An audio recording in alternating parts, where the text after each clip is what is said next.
반갑습니다. 반갑습니다. 자, 저희들이 이렇게 교강 선포 100주년 해인 이 올해 이렇게 모여서 사은사역 공부하는 것도 우리에게 사실은 좋은 인연입니다. 누가 합니까? 근데 교강 선포 100주년이니까 정말 해야 돼요.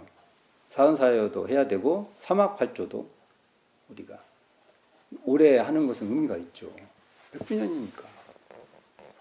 그러면 대종사님께서 자, 오늘 이 시간이 사은이니까 사은만 이렇게 줄여서 말해봅시다. 사은을 어떻게 해서 우리에게 제시해 주었나요? 대종사님께서.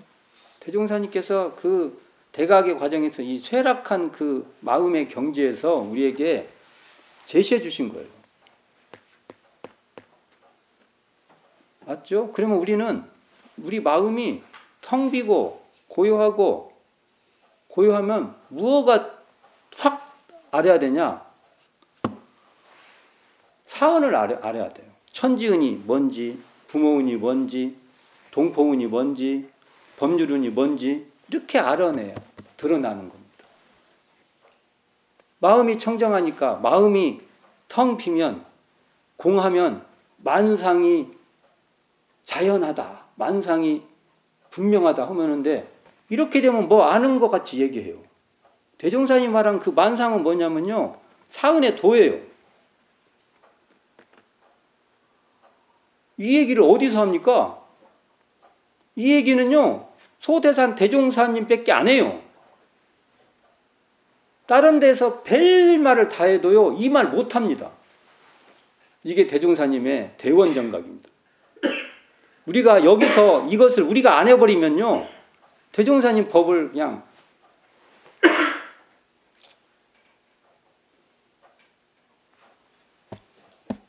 참 이게 우리가 진짜 해야 될 일이에요. 우리가 이게 너무나 귀중한 법이라는 걸 알아야 돼요. 우리가. 저는 개인적으로 어디서 까불고 있어요. 대종사님 법 앞에서. 다른 사람들이 뭐 아무리 해도 그 대종사님의 그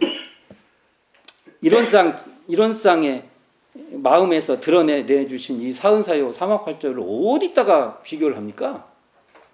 저는 제가 건방진지 모르지만 비교할 수 없습니다. 정말로 저번 시간에도 말했지만 부모운이 드러난 자리를 누가 드러낼 수 있어요? 이런 법을 놓고요, 사사무의 법계라고 하는 거예요. 어디 사사무의 법계라고 말해놓고 실질적으로 보여준 게 어디 있습니까? 말만 사사무의, 막 원흉무의, 뭐 어쩌고 저쩌고 이렇게 원흉무에게 해주신 법이 어디 있어요? 우리가 이 길에 우리가 들어서야 됩니다. 반드시 우리가 해야 됩니다. 우리가 하고 누가 해요? 이걸 어려워도 처음에는 당연히 익숙하지 않고 하니까 어려워요, 이게. 그러나 우리가 이것을 찾아 들어가야 됩니다. 나부터.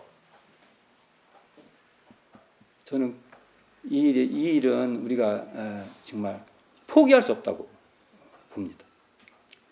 뭐 밖에서 뭐 이렇고 저렇고 해도요, 마음이 마음이 밝아졌다. 그런데 사은이 뭔지 몰라요. 그럼 우리는 상대 안 하면 됩니다. 사은을 모르면서나 무슨 뭐 마음이. 그래서 뭐 하면 조금 뭐 하는 거죠. 그러나 대종사님 길은 아니에요. 그래서 제가 이 시간에, 첫 시간에 심체 이론상, 이 마음자리에서 드러나는 그 자리가 이론상 자리니까. 거기서 드러나는 그 사은이 아니면 안 된다고 말씀드린 겁니다. 우리가 부모운을 이해하는데도 내가 옛날에 내 그 원한, 아쉬움, 그 미움, 그런 거, 서러움 있잖아요. 딸들 서러움, 우리 세대만 해도 딸들은 서러움 있어요. 반드시 있어요. 서러움 있습니다. 그런 걸 갖고 있는 한 부모운은 안 들어와요. 그 어떤 뭐랄까 저희 세대 때 가부장적이고 막 그 남녀 차별적이고 이것을 옹호하려고 하는 말이 아니에요. 그건 마음이 청정하면 반드시 그것은 배척시킵니다. 배척시켜요. 그러나 아까 같이 서러움이 있고 뭔가 원망이 있고 그러면 그 또 그 부모의 진리성 있죠. 이것은 또 그대로 안 드러납니다. 그러니까 우리가 반드시 그래서 이 청정한 일원상 자리가 내 마음에 내가 그 장착 갖춰져야 이 사은의 출발이 된다라는 말을 한 것입니다. 오늘은 지난 시간 했던 그 부모 피은의 조목 1조에 보면 부모가 있으므로 만사만리의 근본이 되는 이 몸을 얻게 되미오를 좀 더 풀어보겠습니다. 이건 좀 부모과는 좀 무관하게 이걸 좀 인문학적 차원에서 한번 풀어보겠습니다. 왜냐하면 이 몸이라는 게 굉장히 중요해서요. 이 몸에 대한 관점을 한번 조금 사상적 확대로서 한번 풀어보도록 하겠습니다. 자, 교재 58쪽 보세요. 자, 몸은 자신을 말합니다. 그러니까 몸이라고 하면 단순히 마음과 상대적으로 파악하는 게 아니라 우리의 총체예요. 나의 총체.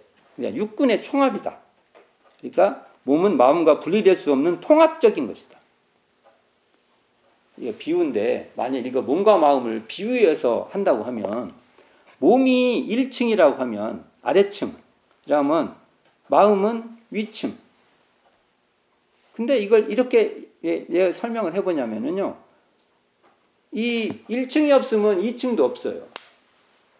그리고 이게 이제 비유이니까 2층이 없으면은 이 집 전체로 보면은 집 전체 있죠. 전체로 보면 2층이 없으면 1층이 존재할 수 없어요. 말이 되나요? 2층이 없으면 1층이라는 건 존재할 수 없어요.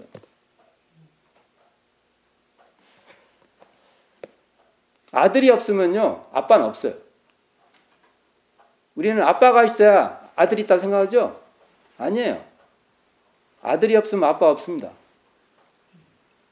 아들한테 의존되어 있습니다. 똑같아요. 이것도. 그러니까 이렇게 몸과 마음으로 분리를 했을 때는 이건 서로가 서로를 기반하고 있는 것이에요. 이게. 그래서 이것은 경향적으로 설명하는 것이지 이것은 자신을 말한 것이다. 이렇게 말합니다. 그래서 몸이라는 것은 어떤 생물학적, 자연적 조건도 되는데 사회문화적 존재이기도 하고요. 이게 정말 몸에는 사회문화가 어떤 사회에 사냐, 어떤 문화와 접해 있냐 이게 따라 너무 달라집니다. 그리고 이 몸에는 각 개인의 그 역사가 다 들어있습니다. 그래서 몸이란 게 굉장히 중요합니다. 한 사람이 오면 자연적 조건이 다 다릅니다. 어떤 사람은 건강하고 어떤 사람은 건강치 않고 그 사람의 이 조건, 생물학적 조건에 의해서 굉장한 차이가 있어요. 우리가 휠체어를 타고 저도 뭐 체험한다고 하면 휠체어 타고 한번 다녀봤거든요. 와, 정말 휠체어를 타고 보는 세상은요 다른 세상입니다. 우리가 무량세계를 정개했다고 나오죠. 일원상 서문에 정말로 무량세계예요. 무량세계입니다. 그 입장이 돼보지 않으면 몰라요. 그러니까 이게 몸의 조건에 따라서 세계관이 바뀌어요. 완벽하게 바뀝니다. 같은 세계가 아니에요. 우리가. 그리고 우리가 보세요. 어떤 부모 밑에서 성장에 따라서 그 사람도 너무 달라져요. 우리가. 부모를 통해서 성격도 거의 결정되다시피 하고 그렇습니다. 그래서 이 몸에는요, 인연들의 총합이 다 들어갑니다. 딱 몸 하나가 아니에요. 온갖 인연들이 여기에 다 인연돼서 들어오는 것입니다. 그러니까 한 사람의 개인에는 그 역사가 침전돼 있다. 이렇게 볼 수 있는 거죠. 우리 몸은요, 사실은 투명한 게 아닙니다. 불투명합니다. 불투명하다는 것은 이렇게 그냥 규칙적으로 이렇게 예측되는 그 존재가 아니에요.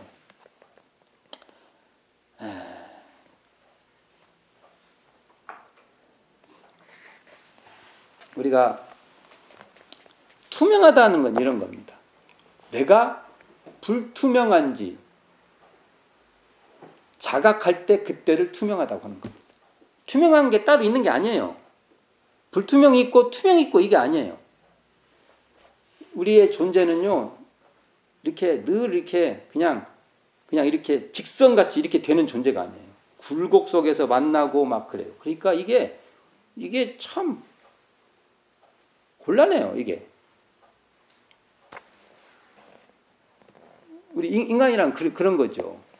그것을 받아들일 때를 투명하다고 하는 겁니다. 우리가. 투명을 찾으면요, 마치 직선같이 이렇게 반듯하게 이렇게 찾으면요, 없어요.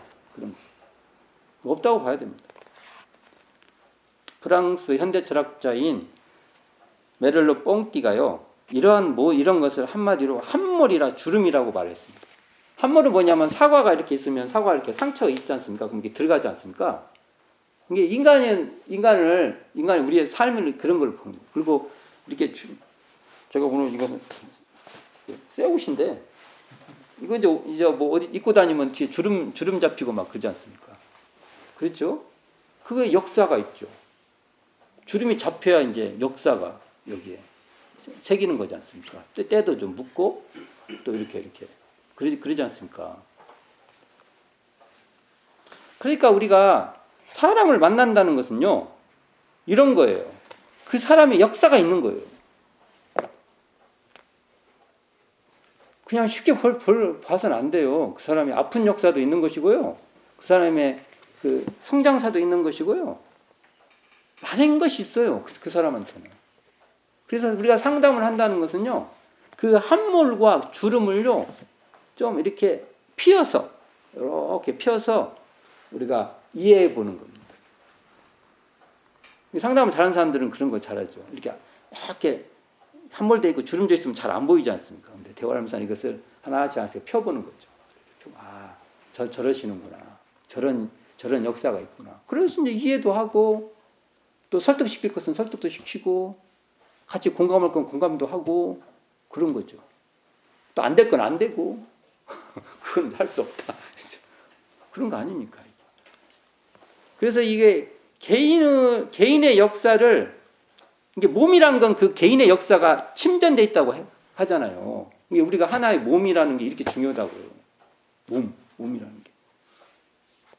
근데 이것을 읽으려고 하지 않아요. 무시해. 별거 아니라고 생각해. 그럼 상대의 그 고유한 그 존재를 무시하는 겁니다. 업신여기는 겁니다. 만일 그러한 대상을 만났을 때 우리는 어떻게 해야 돼요? 용감하게 NO 해야 돼요. 저한테 그러지 마세요. 그냥 가세요. 그건 위아래 선악귀청 남녀노소 없습니다. 어떠한 권위가 있다 해도 그걸 양도해 줄 수 없습니다. 마음이 청정하다면 정말 포기할 수 없습니다. 누가 옆에서 보는데 함부로 해. 내가 힘 미치는 대로 그것은 못하게 해야 돼. 우리는 사람이란 것은 사이의 존재예요. 그렇잖아요. 이게 다 지금 사이가 지금 이렇게 있잖아요. 이게 지금 제가 이게 공간적 사이라고 말했지만 여기에는요, 그 공간적 사이가 아니에요. 마음의 사이가 있어요. 마음의 사이, 그 여러 가지 사이가 있어요. 사이. 여기는 경제적 사이도 있을 것이고요, 정치적 사이도 있을 것이요, 취향적 사이도 있고요, 많은 사이들이 있어요. 그 사람의 매력에 의한 사이도 있고요. 그럼 우리는 몸이라는 것은, 여기서 가장 중요한 것은 차이가 있다는 걸 인정하는 겁니다. 차이가 있기에 서로가 존재합니다. 제가 어제 전인가 말했나요? 우리가 상이라고 하면은 이 뭐 아상, 인상 낼 때 그 상이면 이렇게 서로 상자를 쓰는데 원래 이 상과 같은 뜻은 그 생각할 상, 그 마음심이 아래 마음의 어떤 모습을 그려놓은 거예요. 근데 우리가 이렇지 않습니까? 우리가 이렇게 뭔가 저 사람하고 이 사람하고 뭐 이렇게 관계를 했을 때 이 사람은 우유부단해. 어떤 사건에서 우유부단함이 자 A하고 B가 있는데 어느 계기가 있었어요. 어느 계기가. 그때 그 사건이 뭔가 빨리 결정해서 뭔가 밀어붙여야 될 경우예요. 그 조건이. 근데 이 사람이 좀 우유부단해. 그걸 못했어.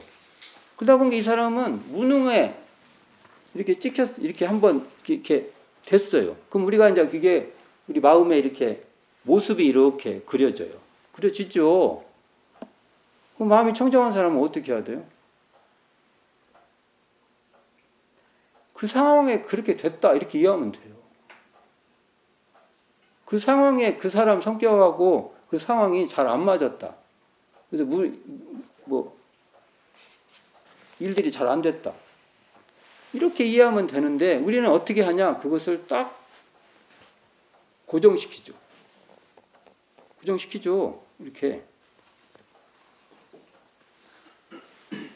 근데 중요한 것은 우리가 마음이 청정하면 그 사람의 그 개성 뭐 이런 거 있죠. 그걸 존중하는 거예요. 그대로. 마음이 청정하면 존중하죠. 그 사람이 잘하고 못하는 그 다음 일이에요.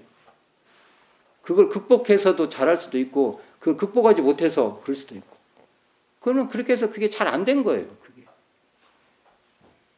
근데 우리는 그것을 그 사람은 나쁜 사람, 무능한 사람, 필요 없는 사람, 우리 조직에 폐해만 끼치는 사람, 뭐 베리벨 것이냐고 붙죠.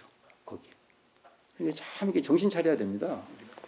실제로 상관 없이 살으라고 하지만 그거 우리가 뭐 엄청 많이 하죠. 저도 참 많이 하고. 이렇게 줄일 수밖에 없어요. 그런 것을. 우리가 이제 그러다 보니까 우리가 이게 몸의 개성을 존중하는 게 아니라 획일화를 시켜요. 그래가지고 뭔가 조직이 되면 평균 뭐 이런 걸 만들어요. 만들어갖고 골로 다 넘어. 안 넘어갈 거야. 진짜. 내가 이제 그랬어. 그러면 뭔가 문제가 되는 거예요. 뭔가 조직을 운영해서는 그런 것이 또 방편적으로 필요하지만 그게 근원이 돼서는 안 된다는 거예요. 근원적인 것이 되면 정말 안 되는 거예요.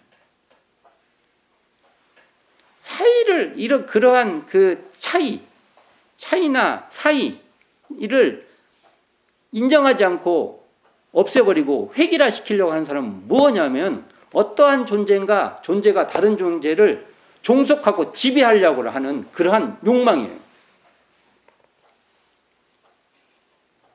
심한 말로 하면요, 폭력입니다. 폭력이라는 말을 하면 굉장히 싫어하시더라고. 거기까지는 받아들이기가 싫으신 것 같아요. 그러나 심하게 말하면 폭력입니다. 우리가 할 수 있는 것은요, 서로 다른 몸을 가진 각자라는 것을 인정하고 서로 공감하고 서로 협력하고 또 못할 것은 서로 그냥 기다리는 거예요. 그런 노력을 할 수밖에 없다. 그런 노력밖에 할 수가 없다. 그러니까 인간의 삶이란 것은 무엇을 완벽하게 하는 존재들이 아니에요. 또 그게 능사일 수도 없어요. 우리는 그것을 이해해가면서 가는 것입니다. 그게 더 훨씬 훌륭한 일이에요. 몸은 두 가지 반응이 있어요. 우리 몸이란 것은. 하나는 습관적인 반응이 있고 하나는 새로운 반응이 있어요. 우리는 대개 습관을요 나쁘다고 얘기해요. 이것도 상입니다. 습관하면 무조건 나빠. 그런 게 어디 있어요? 저도 이게 갖고 이게 언어 쓰기가 참 그런 게 그 문맥에서 쓰는 말이에요. 그래서 어떨 때는 그 문맥에서 습관이 나쁜 의미지만 습관 자체가 나쁜 거 아니에요. 왜요? 인간이 만일 이 습관이 없잖아요. 바빠서 죽어볼 겁니다. 정말 새로운 거 올 때마다 막 가동을 해. 다 이거 어떻게 해야 돼? 습관이 있기 때문에 딱 들어오면요, 이것을 그냥 자동으로 잽싸게 쫙 가동시켜서 처리를 하는 거예요. 엄청 좋은 거예요, 습관이라는 게. 그거 없으면 우리는 막 정말 정신이 하나도 없을 거예요. 이걸 먹어야 돼, 뭐 하느냐. 그러나 딱 보면 아, 이것은 바로 그래 먹죠. 그래서 인간은 그렇게 이 몸이 진짜 고마운 세팅이 돼 있어요. 너무 고마운 거예요. 근데 그 습관이 또 어느 상황에 또 문제가 돼. 그러니까 우리가 그 습관을 어느 때 잘 쓰냐 못 쓰냐 이것만 있지 습관이 나쁜 게 아니에요. 이것도 상이라는 걸 반드시 알아야 돼요. 세상에 다 이렇게 이건 좋아요 나빠요 이런 건 없어요. 어디서 들어본 소리 같죠? 이게 대종사님 하셨잖아요. 언제 했어요? 광활한 천지 할 때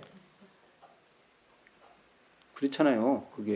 그걸 그런 게 없어요. 그러니까 대종사님 같이 이 광활한 자리에서 보면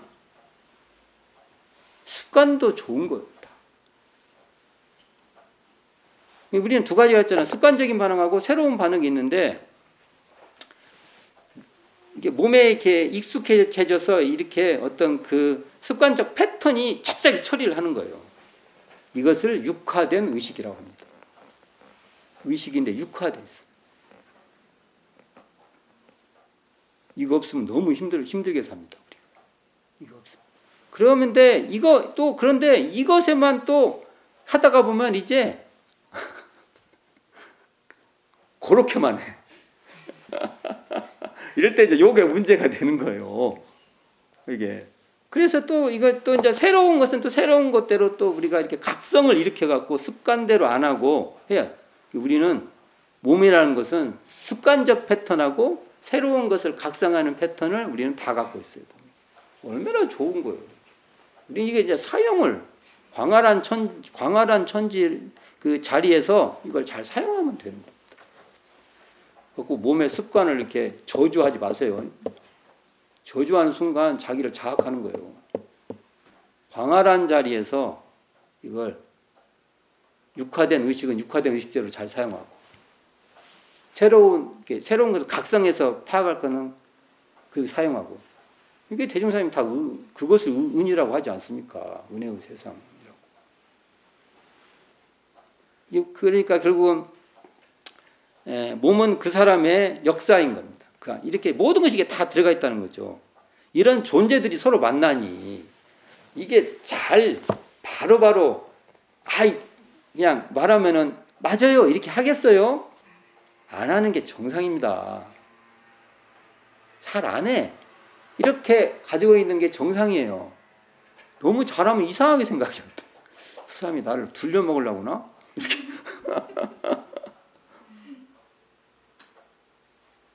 그게 좋은 거죠. 왜냐면 그 사람이 그 사람 나름대로 소중하니까. 그렇지 않습니까?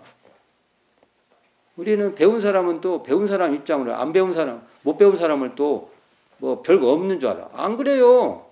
그런데 얼마나 여기 말대로 나름대로 주름이 다 잡혀 있는데 그 주름도 다른 사람이 함부로 할 주름이 아니에요. 이 주름이 딱 잡혀 있단 말이에요. 인간의 역사에. 우리가 이런 존재에게 상대가요 나를 차갑게 대할 수도 있고요 또 어떻게 대해요? 반갑게 맞이할 수도 있어요. 우리는 결국은 상대를 대해서 불공할 수밖에 없습니다. 손을 내밀었을 때 내 손을 잡아줄 수 있게끔 내가 노력하는 수밖에 없어요. 이게 몸을 가진 존재의 숙명이에요. 숙명. 이걸 즐기는 수밖에 없습니다. 그리고 몸은 한계가 있는 존재예요. 우리 각 개인은 자연적, 정치, 경제, 사회, 문화, 층위들이 겹겹이 쌓여 있는데 이러한 주름 잡힌 걸림이 뭔가 한계가 있는 몸을 존중하고 잘 응대해야 됩니다. 그러니까요, 몸은요 한계가 있다는 거예요. 한계. 그래서 우리는 자유는요, 이게 자유도 해봅시다. 자유는 유한한 속에서의 자유예요.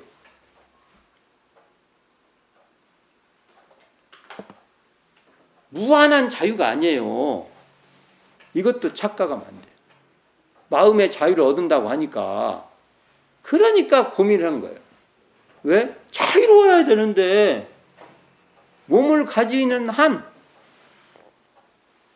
유한한 그 속에서 우리는 자유를 하는 겁니다. 이거 진짜 우리한테 굉장히 중요한 거예요. 우리가 몸을 가진 존재로서 이 지혜가 없으면은 딴짓해요. 이거 반드시 해야 됩니다. 자, 그러면 여기를 보면 제가 한번 읽어보겠습니다. 이처럼 주름이 잡힌 유해한 몸을 존중하고 잘 응대해야 한다. 이런 유해, 걸림, 이렇게 한계가 있는 몸을 유해한 줄 알고, 우리 몸이 그런 줄 알고, 그 유해, 그 한계가 있는, 걸림이 있는 유해 속에서 잘 사용하는 자리가 투명한 자리라는 겁니다. 아, 내가 유해하고 한계가 있고, 그 속에서 내가 이렇게 그 속에서 뭔가 자유를 얻을 수 있는 것이 바로 투명한 자리예요. 투명성은 불투명성과 대립하는 것이 아니라 서로 바탕되어 있는 거예요. 투명하기에 불투명성을 받아들일 수 있는 거예요. 투명성을 이해하지 못하는 것이 투명하지 못하는 겁니다. 이 불투명성을 이해하지 못하는 것이 투명하지 못한다는 거예요. 이 말이 참 이해가 되셔야 돼요. 이게 우리가 인간의 몸을 이해하는 사고방식이에요. 나중에 이게 마음 공부하는데도 중요한 얘기예요. 막 하는 건 말 같은데 그렇지 않습니다. 이러한 몸으로 일과 이치를 단련하여 복락과 지혜를 장만하자는 겁니다. 몸이 있기에 몸이 있으니까 이러한 어떤 몸? 아까 쭉 설명했죠. 이러한 몸이 있기에 일과 이치를 단련하여 복락을 지을 수도 있고 죄고를 지을 수도 있다는 겁니다. 몸이라는 심신작용을 통해서만이 공부와 사업을 할 수 있는 것이고요. 공부와 사업을 통해서 우리는 사은에 보은할 수 있는 거예요. 공부와 사업을 할 수 있는 이 몸을 부모를 통해서 우리가 얻게 됐다는 겁니다. 몸은요, 수신의 주체입니다. 수신하는 주체입니다. 이게 몸은 자신을 말한 거예요. 이게 몸이라는 수신의 주체가 있기에 공부와 사업을 할 수 있는 것입니다. 자신이라는 몸을 통해 이 몸을 통해서 내면으로도 심화시킬 수 있고요. 이게 내면을 심화시키도 있고 관계 바깥으로 나가서 이제 개인, 가정, 사회, 국가, 세계로 그 힘을 확장할 수도 있다는 거죠. 제가 늘 말씀하잖아요. 성불제 중에 소태산 대종사의 표현은 개인, 가정, 사회, 국가, 세계예요. 이것같이 정확한 말이 없습니다. 성불재증은 뭐 어떻게 할지 어떻게 알아요. 대종사는 이렇게 구체적으로 개인, 가정, 사회, 국가, 세계로 확장을 시켜줍니다. 그러므로 몸은 만사만리의 근본이라는 겁니다. 이러니까 이 몸이 만사만리의 근본이라는 거예요. 부모가 주신 이 만사만리의 근본 이 몸을 자 이제 이것도 봅시다. 우리가 옛날에 보면은 그래서 이 몸을 굉장히 아꼈어요. 아꼈단 말이에요. 그래서 부모가 준 심지어 유학에서 부모가 주니까 수지발모 갖고 이게 머리도 이렇게 함부로 안 했어요. 안 자르고. 왜냐하면 아끼하잖아요. 부모가 주신 거니까.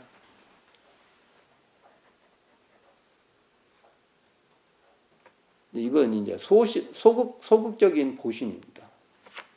이것도 틀린 말은 아니지만 이건 소극적 보신이에요. 그럼 어떻게 해야 되냐? 이렇게 만사만리의 근본이 이 몸을 훼손시키는 폭력에 대해서 우리는 저항해야 된다는 겁니다. 가만히 있으면 안 돼요. 그러니까 적극적 보신을 해야 된다는 겁니다. 그래서 나의 보신으로부터 우리 모두의 보신으로 힘써야 되는 것이 이게 바로 부모보훈의 참뜻이다. 왜냐하면 상대의 보신이 내 주변에가 보신이 안 되고 몸을 지키지 못하고 나의 보신도 없어요. 그러니까 단순히 이제 뭐 내 몸 뭐 머리 안 자르고 뭐 몸을 함부로 안고 상처 안 나게 하고 이런 게 아니에요. 이제 내 부모가 준 이 공부와 사업을 할 그 복락과 지혜를 장만할 이 몸을 뭔가 이게 훼손을 시키는 것이 있으면 이걸 막아야 되는 거예요. 그리고 보니까 내 주변의 이웃들한테도 그래요. 뭔가 있어. 그럼 우리가 연대해서 그걸 못하게 해야 됩니다. 이게 바로 부모 보훈의 부모들의 핵심, 본일 수도 있습니다.